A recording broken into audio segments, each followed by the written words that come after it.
I'm Aaron. Today I'm going to do a real brief intro on an all-grain mash. Seeing a lot of questions coming up on Facebook pages as well as some forums. So I thought I'd just go ahead and do a real quick video on what an all-grain mash is here in the first part, and then I'm going to show you guys exactly how to make it. Got some stuff set up. Show you exactly how we do this. Alright, so what is an all-grain mash? All-grain mash is exactly what it sounds like. There's no added sugars to the mash. Instead of adding, Dixie crystals or, pure raw sugar, whatever kind of sugar you add to bring your SG up,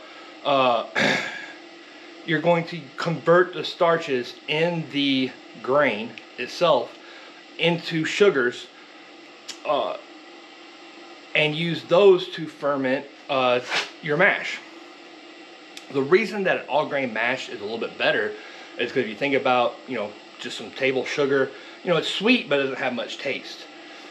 So what we're going to do is we're going to take the sugar or the starches pent up in our grain, whether it be corn, barley, rye, wheat, doesn't matter. We're going to convert the starches in this grain and turn that into sugar. So now instead of our sugars just being sweet, our sugars are actually going to have the taste of the grain that we're fermenting. This is going to produce a much more complex flavor. It's going to be much smoother because we're not using any kind of processed sugar. It's just going to be a much better product than what you get when you use any kind of processed sugar or even a raw sugar when you're using grains. So the first thing we have to do when we're doing all grain is we have our unmalted grains. In this case, I'm using Bloody Butcher. It's a heritage red corn. Got it from North Georgia Still Company, and we're going to add our malted grains. In this case, I'm using a Breeze honey malt. It's a malted barley, and we're going to use that malt to convert the starches in our unmalted grain into sugar. So, knowing that we need to convert our starch into sugar, how do we do that? Well, there's two ways to do that. You can buy enzymes if you don't have a local supplier, or just don't want to buy malted grains. You can use amylase compounds. There's alpha amylase, beta amylase, glucoamylase.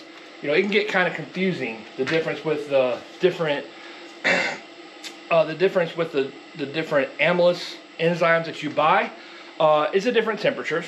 Right? You have an amylase enzyme that breaks down high temperature, about 190 degrees, starts to convert complex sugars into simple sugars.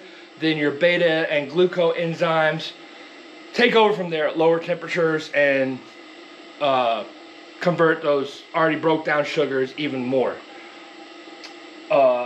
It does work real well. I've used amylase or the alpha amylase enzymes before, along with the other enzymes, but with a little extra time holding your temperatures the right way, I've had great conversion results just using glucoamylase without all the added steps and expense.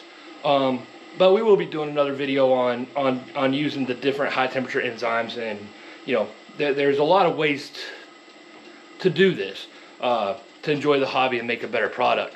But right now I'm just trying to keep it as simple as possible.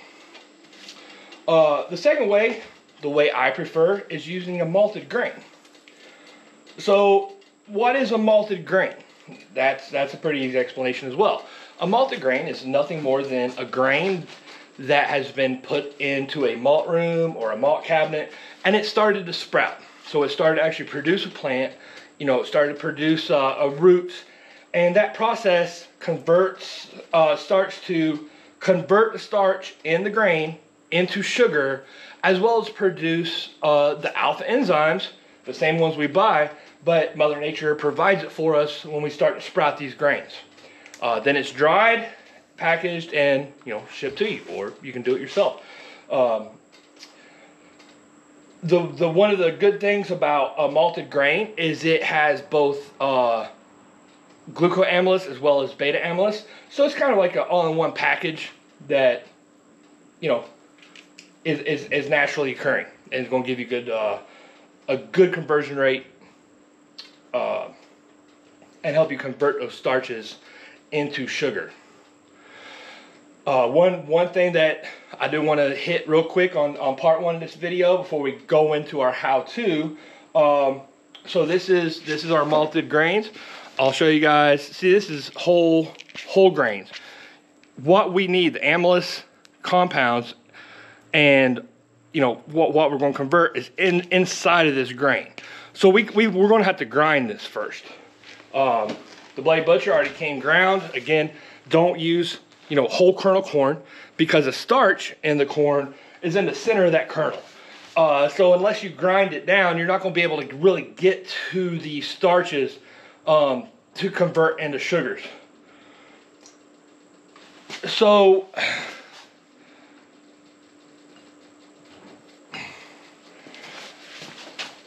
excuse me there, sorry about that. The only other thing that we're going to need to make sure of when we do an all grain mash, and I'll hit this real briefly in part two, is I found I had the best conversion if I use 30% of my grain bill, use 30% malted grains.